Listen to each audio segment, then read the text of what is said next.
आप आशीर्वाद मिले तो बड़े साउड़ तरीके में बोल हाँ थाड़ी बात यूं राख ली। धन्यवाद सभापति महोदय, आपने मुझे बोलने का मौका दिया। सबसे पहले मैं शिव की जनता का धन्यवाद देना चाहूंगा कि उन्होंने एक अध्यापक के बेटे पे विश्वास जताया और प्रदेश की सबसे बड़ी पंचायत में सबसे युवा सदस्य बनने का मौका दिया। शिव की देवतुल्य जनता का मैं धन्यवाद देता हूं। साथ ही साथ मैं वर्तमान सरकार को बहुत बहुत धन्यवाद देता हूं कि वो यूथ पॉलिसी ले आए। घुमंतुओं और अर्ध घुमंतुओं के लिए पट्टे की व्यवस्था आपने की, जैसा कि पहले मैंने निवेदन किया था, इस सदन में मांग उठाई थी, उस पर काम हुआ, मैं उसकी बधाई देता हूं। साथ ही साथ राइजिंग राजस्थान एक सफल आपका आयोजन रहा, मैं उसकी भी आपको खूब खूब बधाई देता हूं। साथ ही साथ राइजिंग राजस्थान में हम सभी को जाने का मौका मिला, उसके एमओयू के बारे में पढ़ने का मौका मिला। रोज अखबारों में बहुत बड़ी बड़ी बातें उसको लेके लिखी जाती थी। 35 लाख करोड़ के एमओयू हुए, बहुत बढ़िया है, होना चाहिए, स्टेट आगे बढ़ना चाहिए, विकास होना चाहिए, बहुत ज्यादा जरूरी। और जब उसके अंदर देखा कि 35 लाख करोड़ के एमओयूज में और क्या क्या है, तब पता चला कि साहब 28 लाख करोड़ तो हमारे अक्षय ऊर्जा के हैं। बहुत अच्छी चीज है, सब स्टेट में ऊर्जा तो होनी चाहिए। अगर आप वेस्टर्न राजस्थान से ऊर्जा उत्पादित कर रहे हो, ये तो वाकई बहुत बड़ी चीज है, मैं इसके लिए धन्यवाद देता हूं। पर साहब इसकी कीमत कौन चुका रहा है?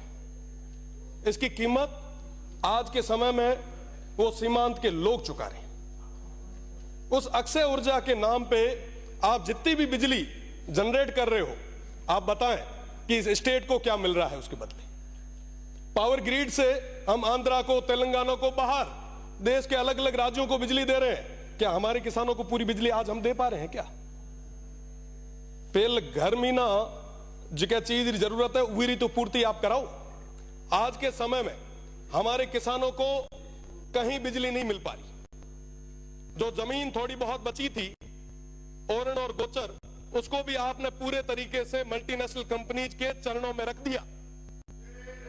आज पूरे किसान बहुत ज्यादा परेशान है, पर उनकी बात कोई नहीं कर रहा। विकास की बात आई, हमने सोचा कि साहब मैन्युफैक्चरिंग यूनिट यहां लगेगी, खूब सारे युवाओं को रोजगार यहां मिलेगा। कई सारे लोगों ने तो कहा कि साहब विकास तो आपके वेस्टर्न राजस्थान में बरस जाएगा, आप देखो क्या होता है। वही सपने हमें दिखाए गए जो रिफाइनरी आई उस समय हमें दिखाए। हमें कहा गया साहब ये आने वाले समय में दुबई बनेगा, जैसे शेखों के पास में रोल्स रॉयस की गाड़ी है वैसी आपके पास भी होगी। यहां पे अपार संभावना है। बदले में क्या हुआ?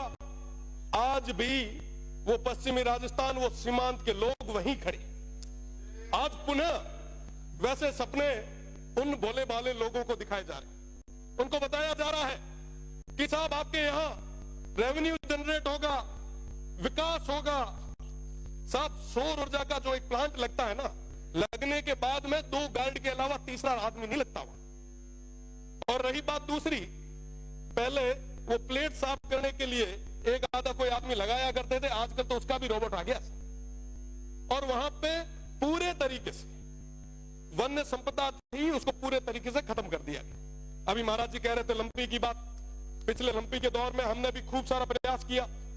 गाय हम सभी के लिए पवित्र है, भगवान रूपी है। पर साहब आप बताएं कि जब ये ओरण और गोचर खत्म हो जाएगा तो वो गौ माता कहां जाएगी? आज उसकी बात कौन कर रहा है? पिछले दिनों भैया गांव में ओरण पे अनैतिक तरीके से, अवैध तरीके से वो अलॉटमेंट हो रहे थे। हमने मांग उठाई, वो लड़ाई लड़ी, बदले में क्या? मुकदमे। क्या मुकदमों से डरा दोगे? क्या मुकदमों से दबा दोगे? मैं आपको कहना चाहूंगा कि वाकई अगर आप चाहते हो, वाकई अगर आप युवाओं के साथ हो, वाकई आप अगर किसानों के साथ हो, मैं आपसे निवेदन करना चाहूंगा कि आप 70% अनस्किल्ड और सेमी स्किल्ड में प्राइवेट जॉब्स में रिजर्वेशन लाएं और कहें कि साहब जहां पे ये काम हो रहा है वहां के युवाओं को हम वरीयता देंगे।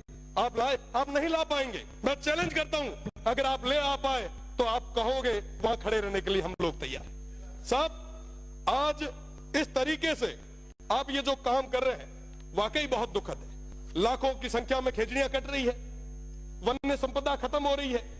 आप याद करो तेजाजी महाराज को बाबू जी को, हड़बू जी को, अमृता देवी जी को, जम्बेश्वर भगवान को, सब पर्यावरण के लिए उन्होंने क्या क्या नहीं किया। पर आज बदले में क्या हो रहा है? हम एक तरफ एक पेड़ मां के नाम लगा रहे हैं और दूसरे तरफ 100 पेड़ किसके नाम पे काट रहे हैं। जवाब मांगती है ये जनता, स्टेट देख रहा है।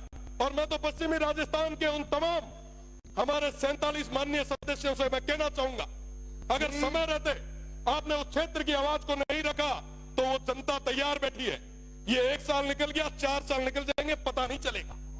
साहब उन लोगों के लिए, उन सीमांत के लोगों के लिए अगर कुछ भला कर सको तो कर लो, इससे बड़ा कोई मौका नहीं आना है। आप जिस सौर ऊर्जा की बात कर रहे हो, आप जिस विंड की बात कर रहे हो, मैं बताना चाहूंगा वो विंड जहां लगता है आसपास के 500 मीटर उस परिधि में कोई भी इंसान और आने वाली पीढ़ी वो सुन नहीं पाएगी। ये स्थितियां उस क्षेत्र में पैदा होने वाली है। साहब बात करनी होगी।